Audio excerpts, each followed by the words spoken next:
इंद्रपुरी और राजेंद्र दास दोनों की परम श्रद्धेय अखाड़ा परिषद की तरफ से संत चरण,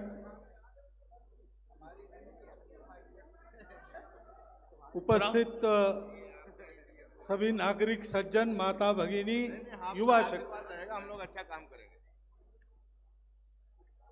हम लोगों को क्या करना है इसके बारे में तो आपको एक आधिकारिक उपदेश अब तक मिला है। करना हमको है, ये ध्यान में रखना पड़ेगा।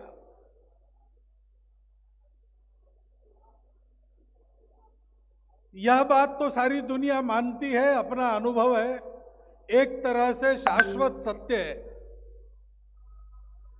कलियुग में संगठितता की, एकता की शक्ति है और स्थायी एकता, शाश्वत एकता स्वार्थ के भरोसे नहीं होती।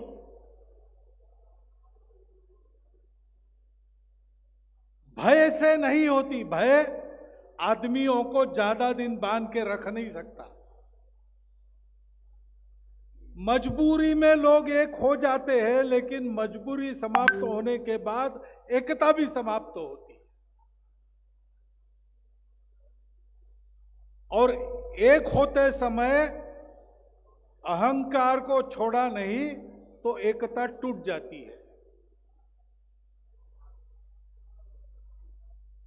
ऐसा किस्सा मैंने सुना है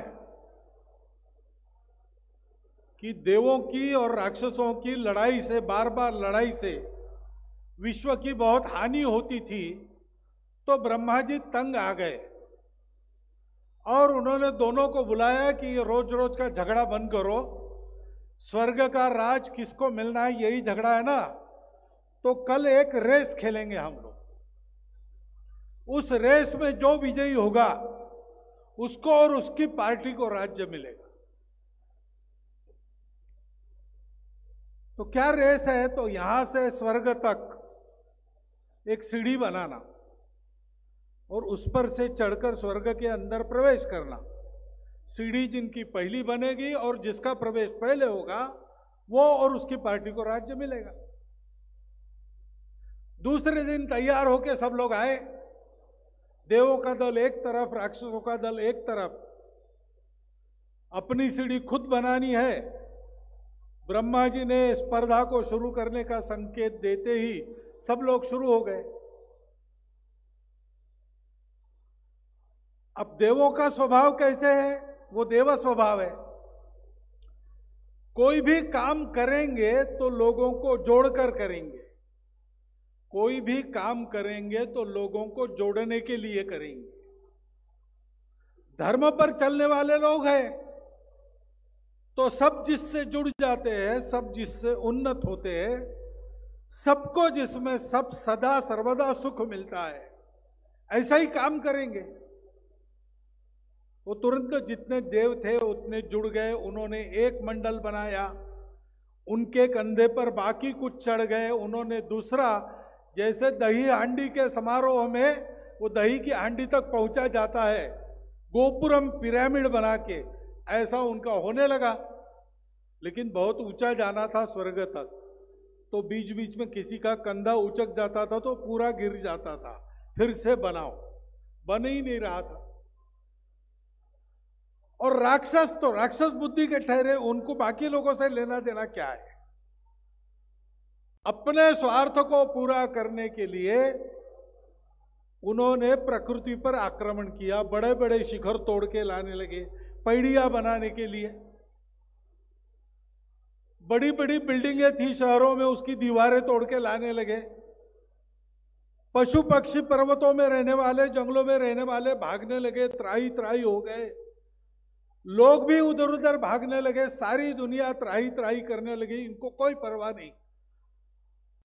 सबसे बड़ी पैड़ी एक सबसे पुराने और बलशाली राक्षस ने दूर हिमालय में जाकर एक विशाल उसका शिखर उखाड़ के ले आया, बिछा दिया और कहा ये मेरी पटरी।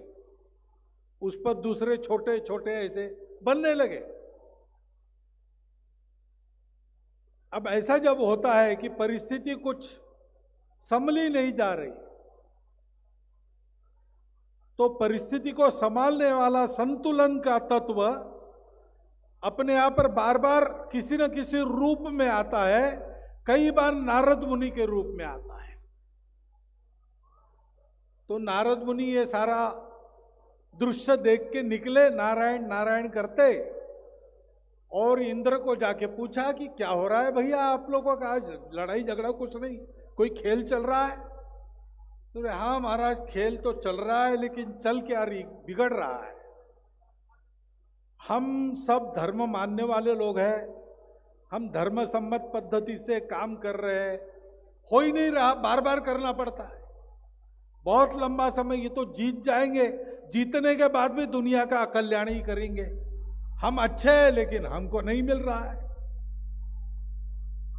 तो नारद मुनि ने कहा कि देखो तुम इसका विचार मत करो, अगर अच्छा है और सत्य है तो उस पर चलो, उससे नुकसान नफे का विचार मत करो।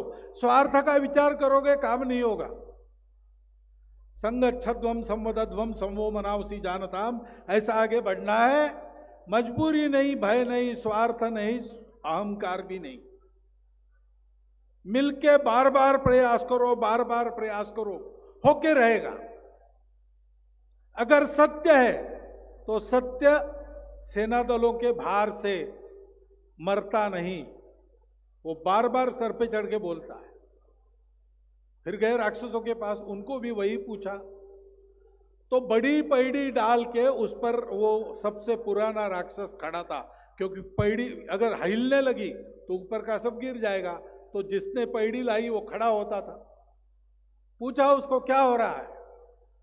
तो बोले मुनि महाराज कुछ दिन के बाद आपको ये नारायण नारायण बंद करना पड़ेगा। सीढ़ी बन रही, हम लोग जाएंगे, हमारी बन जाएंगी, सब हम जाएंगे स्वर्ग में, तो राज्य हमारा हो जाएगा। फिर आपके ये सब खेल बंद करने पड़ेंगे। हम बोले अच्छा आप लोग राजा बनने वाले हो? राजा कौन बनेगा? बोले हम। अरे हम यहाँ सब थोड़ी बनते, कोई तो एक होगा। हाँ, तो बोले उसका तो ऐसा है कि जो पहले अंदर जाएगा वो राजा बनेगा, उसकी पार्टी को राज्य तंत्र मिलेगा। तो बोले पहले अंदर जाएगा यानी कौन? तो बोले वो आखिरी जो खड़ा है ना, छोटा बच्चा, एक कहीं से फरसी लाई, ईंट लाई, वो लेके खड़ा था। आखिरी फरसी तो छोटी होगी, वो उसकी होगी, उसको उस पर खड़ा रहना पड़ेगा, वो अंदर जाएगा पहले। तो नारद मुनि ने कहा ये कैसे भैया, सबसे बड़ा काम तुमने किया, दूर हिमालय से लेके आए, यहां पर तुमने बिछाया, और राजा वो बनेगा? उसने तो कुछ भी नहीं किया, पास ही पड़ी थी किसी पड़े हुए घर की, वो उठा के ले आया। तो नहीं, खेल का नियम है। तो हाँ, ये नियम कानून बनाए जाते ना तुम्हारे जैसे भोले लोगों के लिए ही बनाए जाते, तुमको राजा नहीं बनने देना है, इसलिए तो ये नियम बना है, तुम भोले ठगे जा रहे हो। तो उसने कहा ऐसे कैसे? तो बोले तो क्या सबसे पुराने तुम हो, सबसे बड़ा काम तुमने किया, सबसे ज्यादा परिश्रम तुम्हारा है, तुम नीचे इस पर खड़े हो तब तक ऊपर बनता रहेगा, और अब राजा बनने का चांस आ गया तो तुमको कुछ नहीं। नारायण नारायण ऐसे कहते नारद मुनि चले गए, लेकिन इसके दिमाग में तो कीड़ा डाल दिया। उसने काम रोक दिया, सबको बुलाया, नीचे आओ नीचे आओ, बात करो। पूछा उसने राजा कौन बनेगा? तो बोले भाई राजा जो पहला जाएगा वो जाएगा, छोटा बच्चा। तो बोले वो कैसे बनेगा, वो तो छोटा बच्चा है, सबसे कम काम, कुछ आता जाता कुछ नहीं, मैं पुराना हूं, इतने सालों से काम कर रहा हूं, ये पैड़ी लाई है मैंने, सबसे ज्यादा परिश्रम मेरा है। तो बोले नहीं भैया खेल का नियम है। तो बोले ऐसा खेल हमको नहीं खेलना, आप मुझे राजा बनाओगे तो मैं खेलूंगा, नहीं तो नहीं खेलूंगा। उन्होंने कहा ये हो नहीं सकता भाई, नियम है, ब्रह्मा जी ने बनाया है, कोई नहीं उसको तोड़ सकता। तो बोले ठीक है फिर हमको खेलना नहीं, हमने अपना सामान लाया था वो लेते हैं और हम घर वापस जाते हैं। उसने अपना वो बड़ा पत्थर निकाल लिया और घर चला गया, उधर सारा गिर गया। तात्पर्य है कि हमको अगर ऐसा होना है, पूरे समाज को एक करना है, तो अहंकार को भूलकर, स्वार्थ को छोड़कर निर्भय होकर और मजबूरी से नहीं, प्रेम से अपनों के लिए काम करना पड़ेगा। यहां पर प्रभु रामचंद्र जी ने जो प्रतिज्ञा की थी, निश्चर ही न करहु मही भुज उठाए प्रण कीन, वो कोई अपने लिए नहीं की थी, उनका कोई संबंध नहीं था। 14 साल जैसे तैसे जंगल में गुजारते, वापस जाते, अयोध्या का राजा बन जाते। राक्षसों से झगड़ा मोल लेके सारे कष्ट ही तो भोगे, लेकिन ये झगड़ा उन्होंने खुद को मोल लिया, वो स्वार्थ का काम नहीं था, उसमें अहंकार भी नहीं था। हर बार उन्होंने शक्तियों की पूजा की है, संतों की पूजा, सबके सामने नम्र हुए। और एक रामायण में तो कहानी ऐसी है कि रावण को बाण लगा, मृत्यु भूमि पर पड़ा है रणभूमि में, तो लक्ष्मण जी को राम कहते हैं कि जाकर रावण को नम्रता पूर्वक प्रणाम करो और राज्य प्रशासन की विद्या उससे सीख लो, वो सबसे बड़ा विद्वान है। इस नम्रता के साथ उन्होंने काम किया, निस्वार्थ बुद्धि से किया, उनकी कोई मजबूरी नहीं थी ये करने की। और राक्षसों से, अधर्म से लड़ाई करते समय उनके मन में भय भी कुछ नहीं था। महाराज जी ने कहा है, धर्म के विग्रह रूप राम के जैसा बनने से प्रारंभ करना पड़ेगा। उसी का अनुकरण नाना जी ने किया। यहां अपने लिए काम नहीं किया, अपनों के लिए काम किया। नाना जी कर सकते तो हम भी कर सकते हैं। नाना जी कोई ऐसे अपने आप थोड़ी बने, बचपन से बनते रहे, बन गए। हम अभी शुरू करें, हम भी बन जाएंगे। और इसलिए उस बनने के लिए कुछ करना पड़ेगा। वो क्या करना पड़ेगा, मैं एक एक पंक्ति बताता हूं, आप लोग दोहराइए। ये एक संकल्प है जो आज हमको लेना है, प्रामाणिक मन से लेना है। सभा का रिवाज इस नाते नहीं लेना है, अपने मन से लेना है और उसका पूरा होते तक पालन करना है। वो संकल्प मैं आपको एक एक पंक्ति बताता हूं। संतों से विनम्र निवेदन है, अनुरोध है, वे भी इसको दोहराए। संकल्प मैं पढ़ता हूं, पंक्ति पंक्ति आप उसको पुनरुच्चारित करें। मैं, कहिए, मैं हिंदू संस्कृति का धर्म योद्धा, मैं हिंदू संस्कृति का धर्म योद्धा, मर्यादा पुरुषोत्तम प्रभु श्री राम जी की, मर्यादा पुरुषोत्तम प्रभु श्री राम की संकल्प स्थली पर सर्वशक्तिमान परमेश्वर को साक्षी मानकर संकल्प लेता हूं। महिलाएं कहे संकल्प लेती है, संकल्प लेता हूं कि मैं अपने पवित्र हिंदू धर्म, हिंदू संस्कृति एवं हिंदू समाज के संरक्षण, संवर्धन एवं सुरक्षा के लिए आजीवन कार्य करूंगा। मैं प्रतिज्ञा करता हूं कि किसी भी हिंदू भाई को हिंदू धर्म से विमुख नहीं होने दूंगा। तथा जो भाई धर्म छोड़कर चले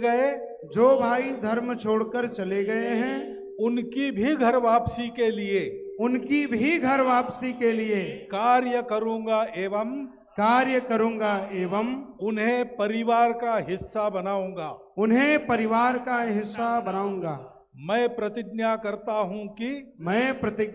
हूं कि हिंदू बहनों की अस्मिता हिंदू बहनों की अस्मिता, सम्मान और शील की रक्षा के लिए सम्मान और शील की रक्षा के लिए मैं सर्वस्व अर्पण करूंगा। मैं सर्वस्व अर्पण करूंगा।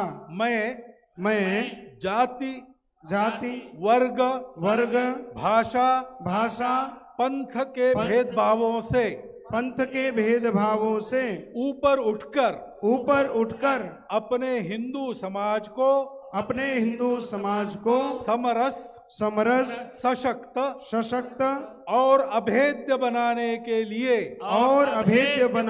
लिए पूरी शक्ति से कार्य करूंगा। भारत माता की जय। भारत माता की जय। अब ठहरो, नारे देने के पहले सोचो। तिल तिल तिल अपनी आदत को, आचरण को बदलकर संकल्प में आपने जैसा कहा है वैसा अक्षरशः हमको बनते रहना है, बन जाने तक बनते रहना है। धीरे बनेंगे, जल्दी बनेंगे, बात अलग है।